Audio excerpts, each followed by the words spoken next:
Hello and welcome back to the Therapy by Craft YouTube channel. My name is Eunice. I am the maker behind Therapy by Craft, where I like to talk about yarny things, mostly knitting, mostly socks. You can find me on Instagram or Ravelry as Therapy by Craft, or you can just click subscribe and keep up to date with how I am showing up here on YouTube. It has been such a long time since I've last recorded. It is May, and the last time I recorded, I think, was end of January or something like that. So it's been a while. It's definitely been a while. I'm not gonna lie, I partly was so excited and dreading recording this episode because I feel like the comeback is always hard. I never know where to start. I don't really know. I don't know. I'm like, am I supposed to go back and talk about all the projects that I've worked on since the last time I recorded? That just seems like an impossible task. And so then I like push it back and push it back and push it back. The truth is, it's not that serious. I can just share what I want to share and the things that I remember to share. I also think that I have this pattern of like 9 months of recording and then 3 months where I'm off. Like I just don't feel like it. And it seems to coincide with my sock making journey. I'm like socks. And then I'm so tired of socks and I don't want to do anything with socks. And then something sparks my interest in socks again. And then I'm like, why did I ever stop? And then I'm like, socks, you know? So I feel like that's what happened. But anyway, we're back, and I can tell you right now that I'm not going to be going through every single project that I have worked on. If you are curious on all the projects that I've worked on, you can check out my Ravelry page. I have actually been the most consistent on Ravelry. I have my start and end dates for projects. I put things in hibernation if I'm not working on it. Sometimes I don't always have a picture, but I think I'm actually more active on Ravelry when it comes to my knitting than I am on Instagram. So yeah, just a fun fact. But anyways, what I do want to do is at least start again because I have been excited about my knitting and I do miss you guys and I want to come back and share and talk and take you along for the ride. So we're just going to talk about some of the things that I've been up to. I do want to share my most recently knitted pair of socks that kind of re-sparked the whole thing. I also have the pair of socks that killed my sock mojo. So I will share that with you too. I have shifted my mindset and remembered what it is that I like to do here. And honestly, it's just sharing my crafting journey rather than it being kind of like a report style. I don't like that. And I don't know why I thought that this had to be that. So anyway, let's go ahead and get started. I'll tell you about my sock thing. So I was knitting socks as gifts for when I was gonna go and see my family in February. And that was cool. I did enjoy making socks for my extended family members, and they did very much enjoy the socks that I knit them. I don't know if I have pictures, but if I do, I will have them showing here. But while I was over there, I wanted to work on my Felici stash. I have some Felici back here and I wanted to work on it. And so I picked up this colorway, which I don't remember what it's called, if I'm being honest, and I'm so sorry. That's not helpful. But I picked up this Felici colorway and I started working on it. But after I started working on it, I noticed that there was inconsistency with the yarn. It wasn't a good yarn. So this color right here, the stripe is supposed to be yellow, but as you can see, it ain't. It's like marled in with a green or something. It's just not the color it's supposed to be. So that heel turn right there is also supposed to be yellow. You can see what the color was supposed to be and where it kind of started to not be that. And so that just killed it for me. I wanted it to be a fun, springy, like warmer month kind of sock, but it just ended up not being that. And then the other thing is that the sock started to remind me of Blippi. He's this like children's show character. There's many people who love Blippi. I am not a Blippi fan. I just find him to be a little bit obnoxious. I know that there are Blippi lovers out there, but I'm just like not one of them. He's not for me. He's not for me. So when this started reminding me of Blippi, I was like, womp womp, like I don't want to do this anymore. And as you can see, I'm literally on the toe of this project. I maybe have like 8 rounds left to go, maybe 12 at the most, but I just don't want to finish it. And it's just been sitting here like this and lingering because, so what if I finish the toe? It's not like I did not do this in tandem, as you can see. I just did the one. And I'm like, I ain't gonna make the second sock, so why do I want to finish this? I don't. I was thinking, oh, I can send a picture to Knitpicks and let them know. They've actually been great. In terms of customer service, Knitpicks is amazing. And when I tell them like, hey, I got a yarn from you guys that is messed up, they have very generously sent replacement skeins without any question. So I was thinking, oh, maybe I'll just do it for this. But I don't even like the colorway that much, so I don't know. That's the thing that killed it. That's the thing that kind of shot my sock mojo down. I was not really feeling it. I was like, I don't want to do this anymore. Meh. So I put it away and I started working on other little things, namely my little scarf stuff.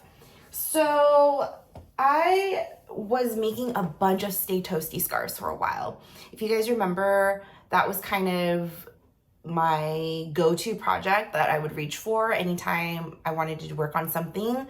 It was small enough that it was portable. It was memorizable enough that I didn't have to have a pattern with me. It was functional enough that it made it worthwhile for me to work on some of those things. It was also a one skein project, and I have so many single skeins that it made it for, again, just the perfect pick up and go project. However, after making like 5 of them, I was kind of sick of it. And I had some scraps that I wanted to make a Stay Toasty scarf with, but because of the construction of the scarf, namely it's kind of like a garter. It's not garter, but it kind of feels like garter in a way. I don't know why. It has garter vibes. Yeah, so I didn't want it to be, I don't know, I didn't want it to complicate kind of a right side, wrong side situation. So I wanted to crochet a Stay Toasty-esque scarf. And that's where this was born. Ta-da! This is actually my own pattern, or I don't know if it's a pattern. I didn't write it up, but I do have the notes for this on my Ravelry. So if you would like to make this, you can. There's basically a half double crochet back loop through the back loop, and you construct it similarly to like a Sophie scarf or a Stay Toasty scarf, where you do increases all the way down one side, and then you do maybe 3 rows of just like standard where you don't change the stitch count, and then you start decreasing on the other side. So I was going to be going, or I was originally going to go to the Channel Islands, which is a national park here by the coast of California. I ended up not going because it was raining the day that we were supposed to go. But I wanted to make something to commemorate my time there, which is so funny because I ended up not going there. But that's besides the point. I wanted to do something. And so I took inspiration from some photos that I saw of the Channel Islands and just pulled some scrap yarn to make this scarf. I used a 4mm crochet hook to make this. And do I even have the details of this? Like the total grams and stuff? I called it the Channel Islands kerchief, is what I called it. I don't have the final grams on here, so that's not helpful, but I'll show you a close-up.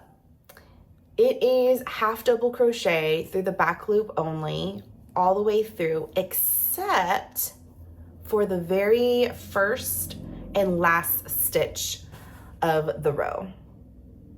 I crocheted through both loops in order to give the kerchief some structure. So let me wear it for you. you can just kind of, oh, look like a bandit. You can just sort of knot it in the back and wear it this way. But my favorite way to wear it is actually to do like the, it kind of reminds me of like Boy Scouts here in the States, or like Eagle Troops, or I don't know where it is, where you are. But I knot one side of it and then I just pull the other one through. So I don't know if you saw me do that, but just tie a knot on one side, like so, like that. And then you take the other end and you put it through that knot. Voila. So this is how I like to wear it. It looks so weird with my V-neck. That looks so strange. But this is what it looks like on.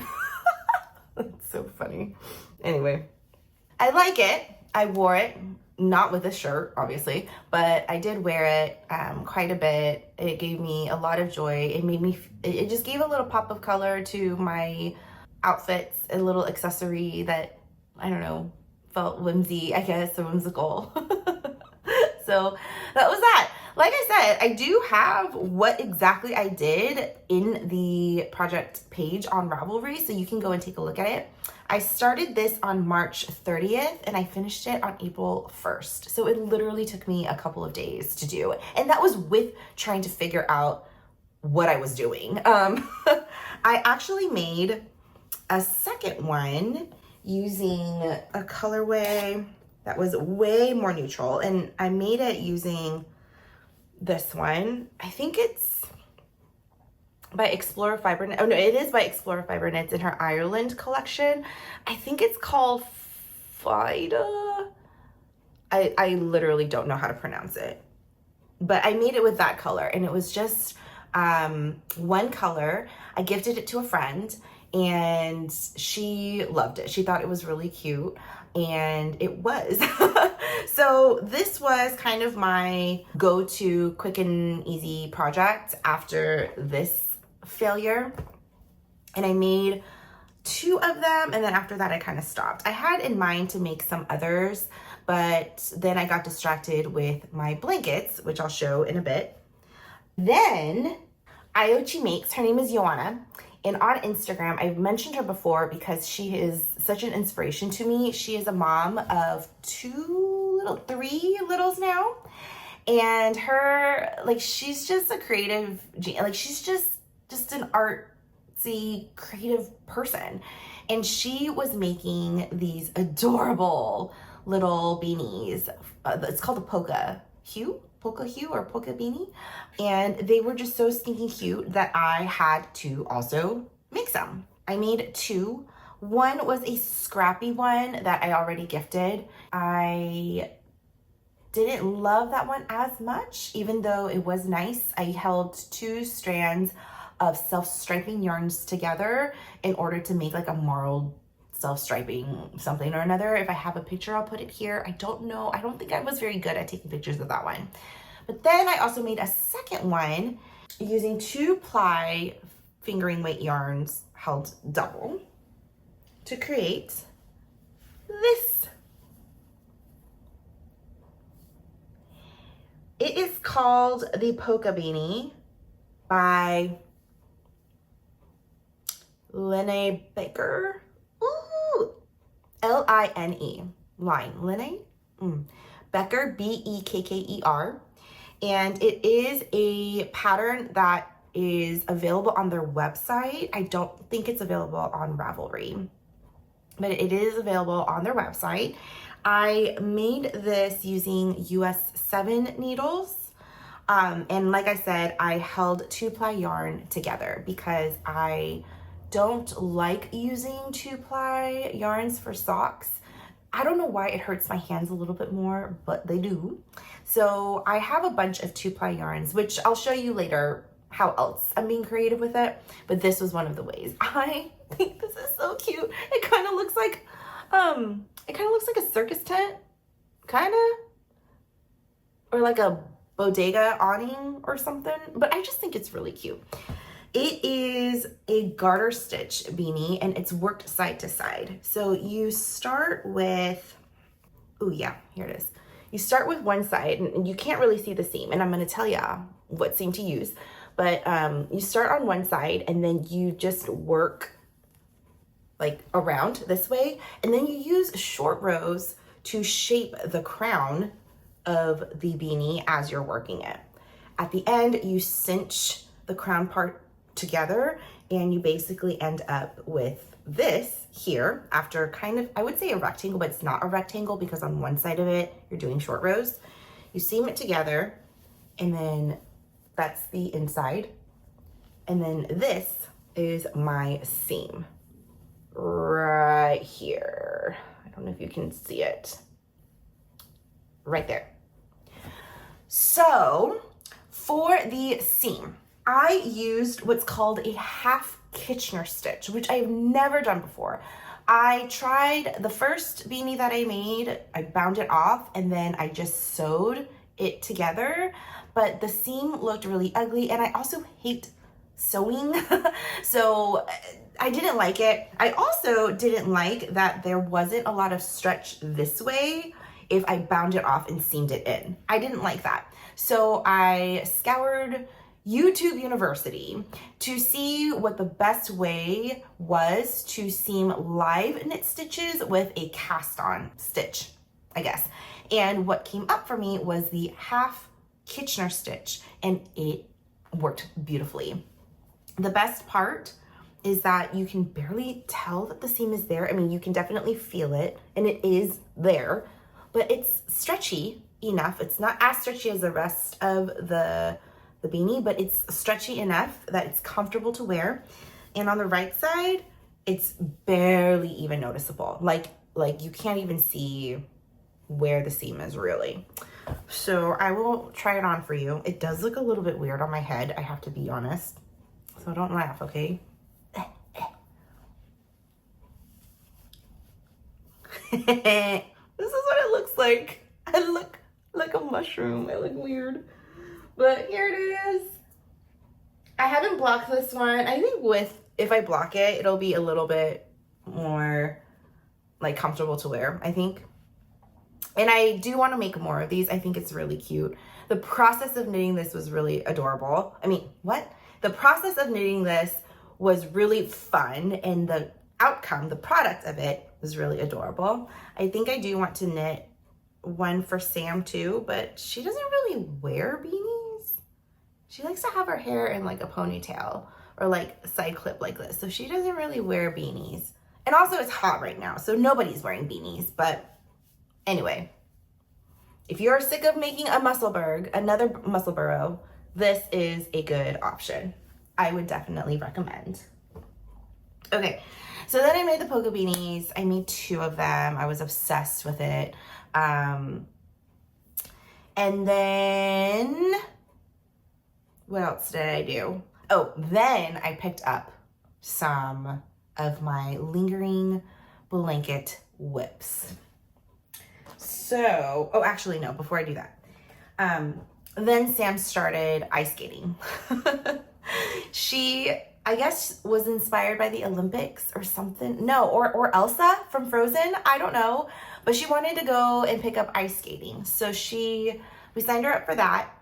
And the ice skating rink is so cold. Like, so cold. So I decided to knit a pair of mittens for her.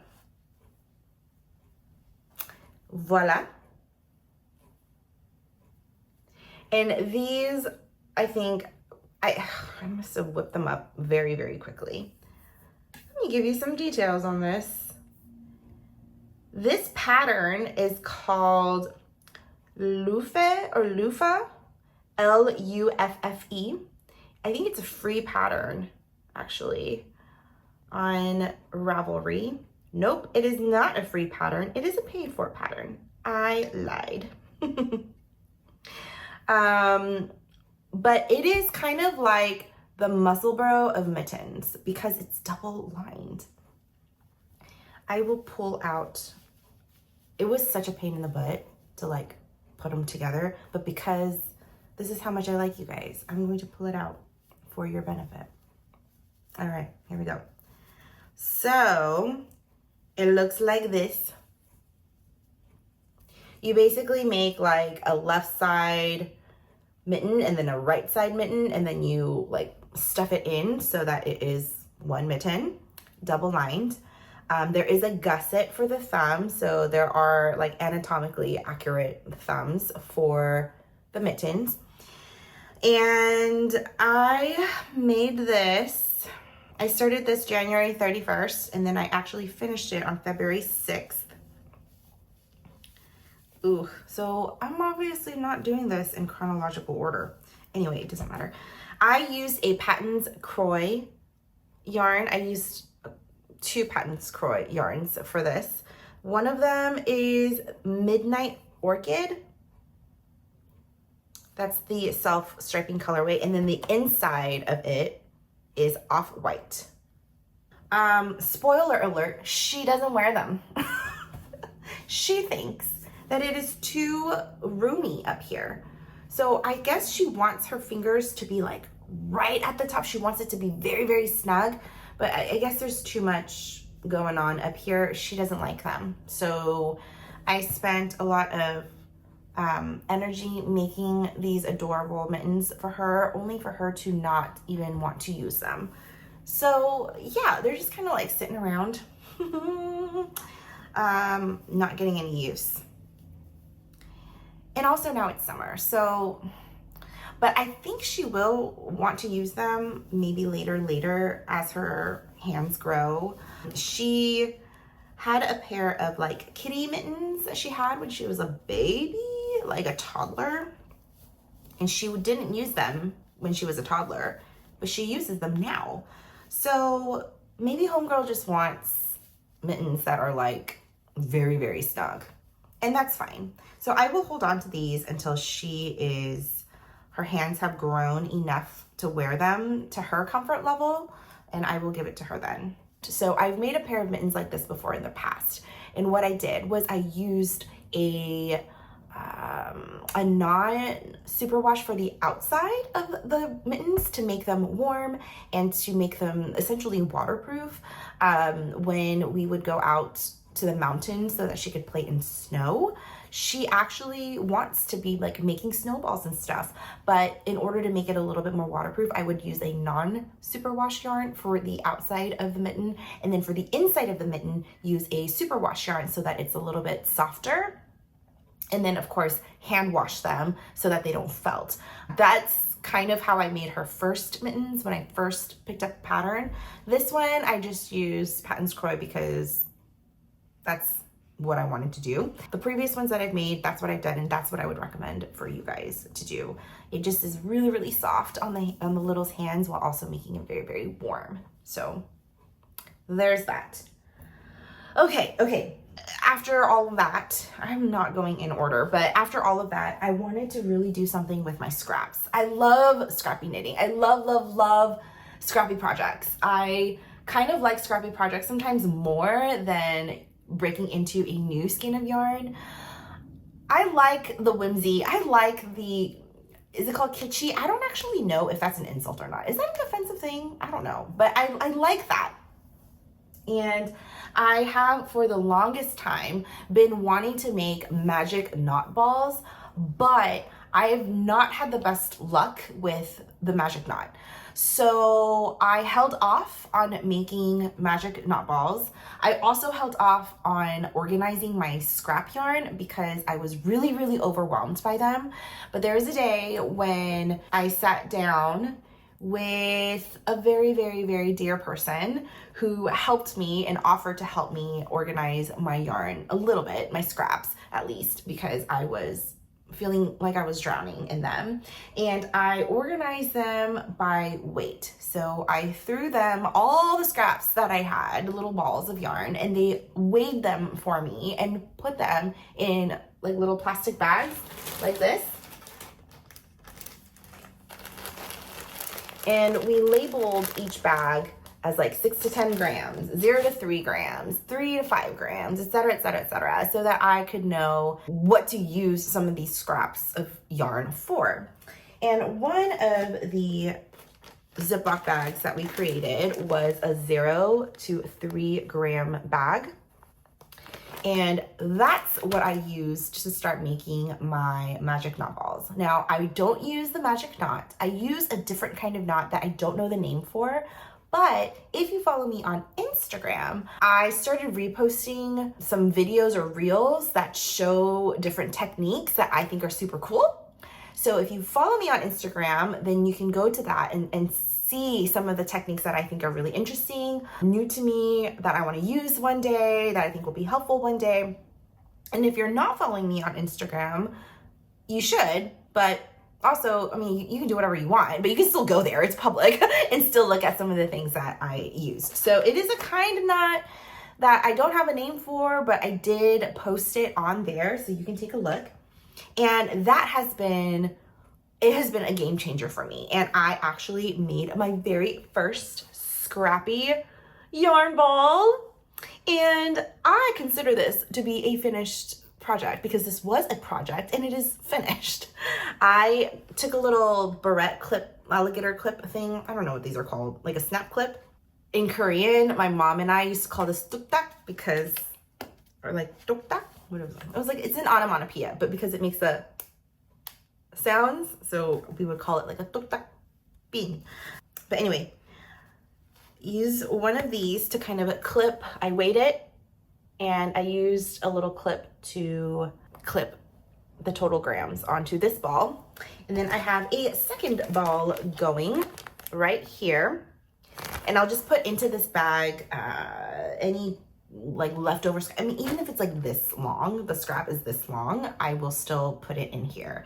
And that has been giving me a lot of joy. I think once I get about 500 grams of this, I will decide what to do with it. And I can't wait. I think, oh my gosh, I think it'll be so much fun. Okay, so that's one Scrappy project that I've been working on, making those little yarn balls. The other Scrappy project that I don't know if I've ever shared on here before, I've shared it on Instagram, but I don't think I've shared it on here, is my double stacked, double crochet blanket. It is a fingering weight blanket that I'm using my 3 to 6 gram yarn balls for. And as you can see, I am working through these bags, y'all. Like I am hustling, and I love this for me. I'm so proud of myself. Okay, that I am keeping kind of in this bag. It is by A Needle Runs Through It, and it's one of the zippered, I guess it's like a large zippered bag that has some padding in the middle, and I love it. There's like so much structure to this bag, but this blanket is definitely outgrowing it, so I need to figure something else out.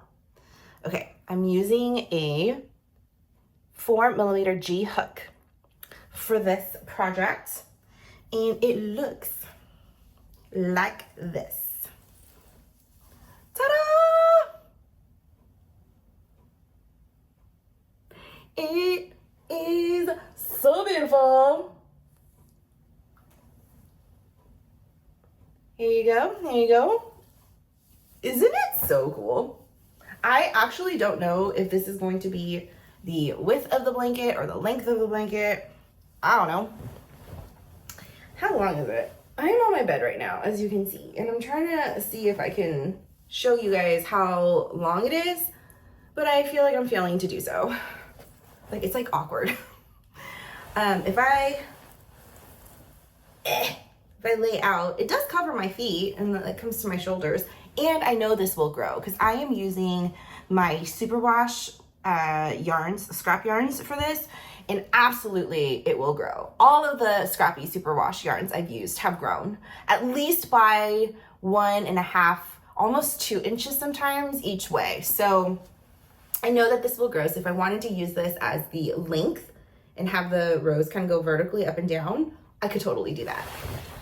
But also, I mean, it's also cute this way too. I think my intention initially was for this to be going side to side, the rows to be going side to side, but whatever. Okay, There is no pattern for this. This is just a crochet stitch that I picked up online. I saw somebody do this with like acrylic yarns, like leftover acrylic yarns. And what I loved about it is that it kind of gave it like a brick by brick look, at least on their blanket it did.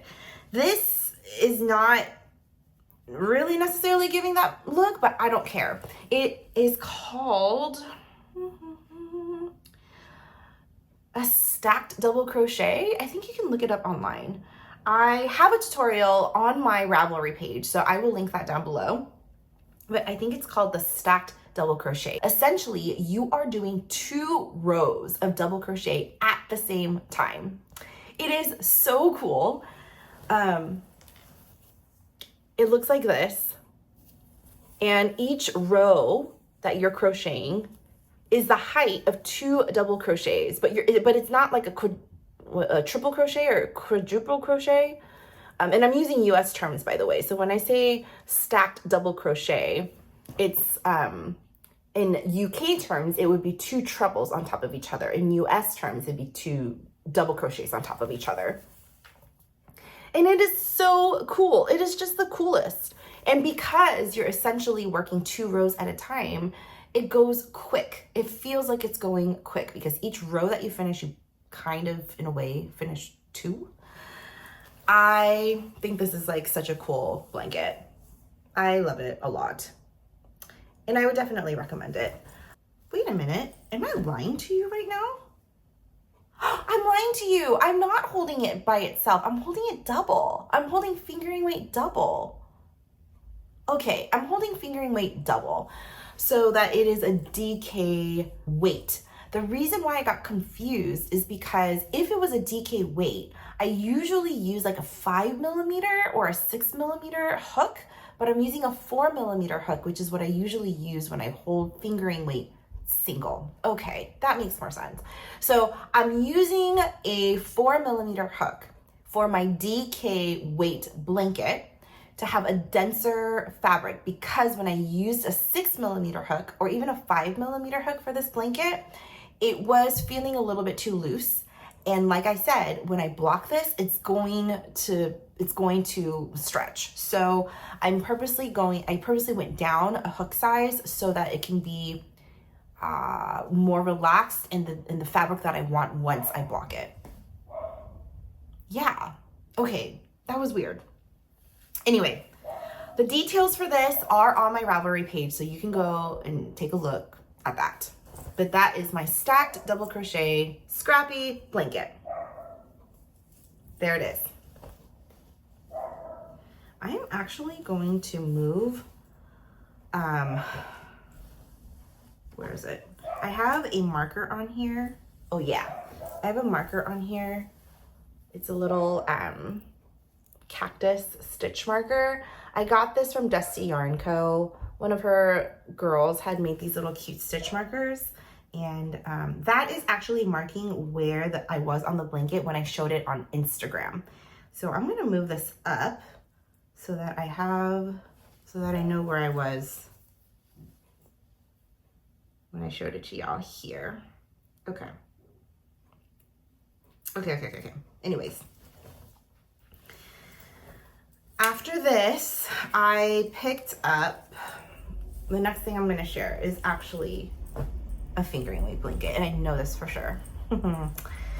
I finally got myself to the point where I could do the border on my, I was calling it like my Advent blanket. It's not an Advent blanket, but it could be. This one. What was I calling this again? I don't even remember. But here we are. Finally, I am on the border.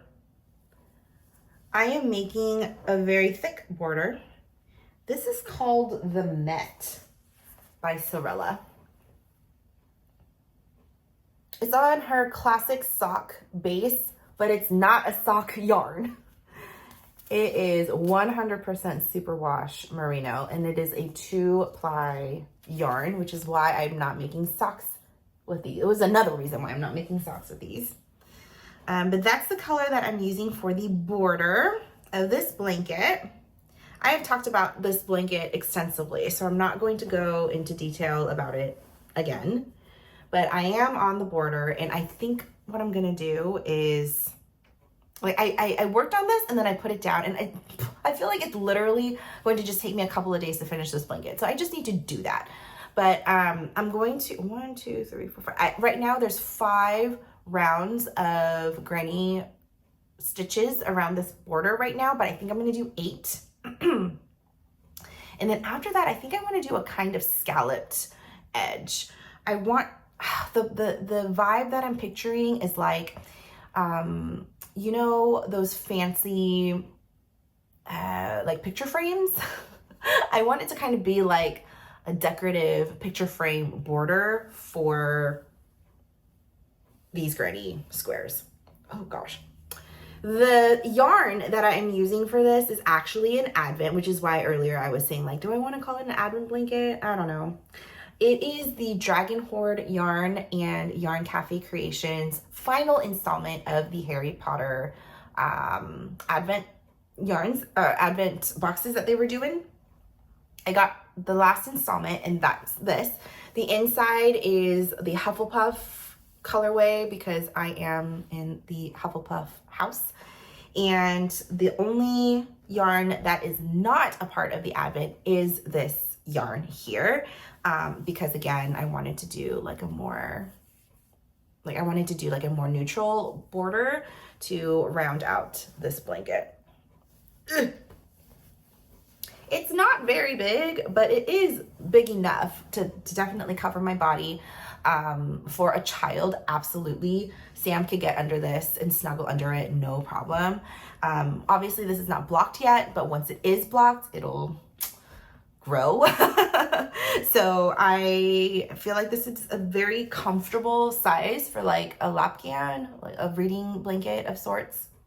So yes, I'm happy about this. I'm excited to finish this off and to put it to use. I think this is the one that I was gonna give to my mom. I was hoping that I could gift it to her when I visited her back in March, but that didn't happen. I also didn't have room in my luggage to take it.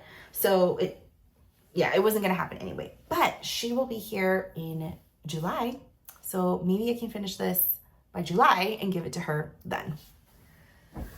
Okay, oh my gosh, this is getting so long. How y'all doing? The sun is now like coming into my bedroom in a weird way. Okay, I have like 2 or 3 more things to share with you. I probably won't share my whips with you today because yeah, this is getting really long and my voice is getting tired. But the last blanket that I want to share with you guys is my Cozy Comfort Throw. I've always said that I like modular blankets, and I like blankets where I'm not knitting like 200 plus stitches at a time because I will get bored and I don't want to do it, and it will just feel like a drag. This blanket has proven me wrong. I am actually okay doing 200 plus stitches, and actually this stacked double crochet blanket is like 230 stitches across. So I don't think it is the actual width of the blanket or how many stitches I'm doing at a time that's a problem. I think it's like I need some kind of variety to enter the picture if I'm going to do something. So earlier this year, maybe it was late last year, I made the KISS or Keep It Simple Stripes blanket, and that one was definitely many stitches across, but I was changing colors every 2 rounds, and so that kept my interest and I was able to finish that blanket very quickly. Anyway, the Cozy Comfort Throw. I watch a Homespun House. I was a Patreon member for a while. I'm not anymore, but I was watching her Patreon videos, and she had the Boucle Club all year round. And that is just 1 skein of DK Boucle yarn that she was adding into a blanket every month. And I thought that actually seems doable. Like 1 skein, like 100 skein ball into a blanket every month. Like that seems doable. And so Lisa of 72 stitches. She actually, so I was already influenced by that boucle blanket that Molly of a Homespun House was making. Then I saw Lisa of 72 Stitches do her cozy comfort throw with her Taylor Swift yarns. And homegirl was flying through that blanket. And when I asked her about it, I think what made it go quickly is that you use up a skein so fast and you're just doing basic garter stitch back and forth throughout. So I was like, maybe I gather some of the yarns that I have in my stash that I know I'm not going to use for socks, like the 2-ply, and put that all in a blanket. I also learned about myself that I don't like it when my socks pool in a weird way. And I can kind of tell by looking at the skein if it's going to pool in like, you know, the weather radar kind of way. I don't like that. I know some people love it and they're just like, yeah, I love when the yarn kind of just decides what the pattern is going to be, but I'm not one of those people. So I pulled out some yarns that I was like, I think this is going to pull in a weird way. I pulled out yarns that I said, you know, this is 2-ply and I love the colorway, but I'm not going to make socks with it. And I put it all in like a little basket like this. And I'm just going to throw them into my cozy comfort throw. And that's what I did.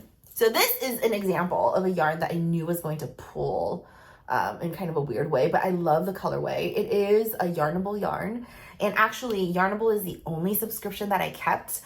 There's definitely been some changes in my life, and it's called for some adjustments that needed to be made, and financial adjustments is one of those things that I needed to do for myself.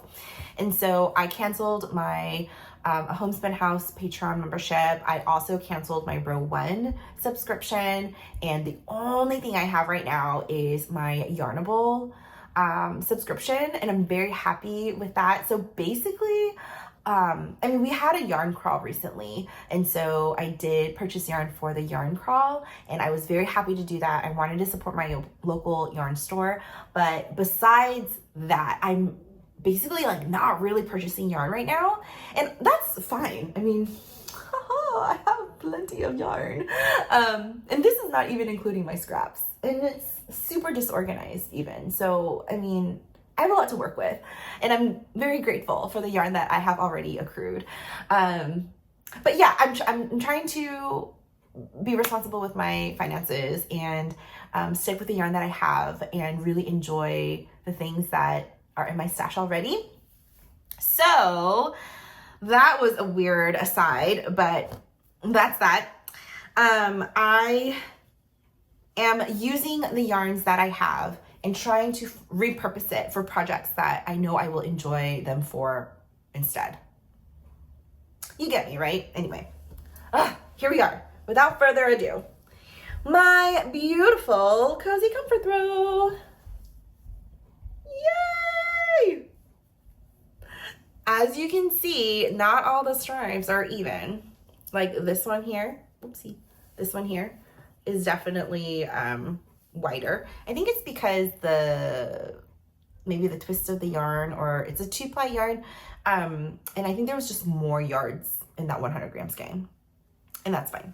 This one was a thicker, this is like a 3-ply or a 2-ply yarn, and this one I didn't have as much of it left. Ooh, the sun is annoying. I didn't have as much of it left, and so I think I had like 80 grams or something, which is fine. I don't know the names of all the colors here, but it's beautiful. I am loving this project so much. I am holding the yarn double. It's fingering weight double. I'm marling it with itself by pulling from the inside of the ball and outside of the ball. And it takes about 6 grams to go back and forth. And so I am making sure that I end the color on the same side so that I do have a proper right side and a wrong side to this blanket. I cast on way more than the pattern calls for. I think I cast on like an extra 40. Whoops. but I ain't stressing about it. It's fine. It's like, okay, I have a cozier blanket. Oh no, it's fine. I'm also not limiting myself to 12 skeins. Like I said, I know Molly of a Homespun House, Lisa of 72 Stitches, they did 12, but like, why? Why do I have stuff at 12? Like, I have free will. I can make this as big as I want. And obviously I have made it wider, so I might end up putting in 15 skeins in here. I don't know, who knows? This I think can be on a bed. I think this is going to be wide enough, and I'm gonna make it long enough to cover a twin size bed. And if my daughter wants it, then she can have it. This actually covers my queen bed here. It doesn't go off the sides, but I can definitely cover it, and that's without blocking. So when I block it, I feel like it'll be even bigger. So maybe I make this to put on my queen size bed. I don't know, who knows? But I have no end in mind for this. I am just working on it. I work on it at night before going to bed. It's so easy, but it's definitely not portable anymore. I don't even have a basket for it. I don't have a project bag for it. I guess I could put it in like a tote bag, like a grocery reusable tote bag. I have plenty of those. So I guess I could, but honestly, it kind of lives on my floor by my bed, so I can like pick it up. I have a basket here of yarns that I have purchased before in the past that I've been gifted. There's no real color palette that I'm going for. I just want to make sure that there's like enough contrast-ish with the next color. But I'm just really going with what my heart is feeling like in the moment.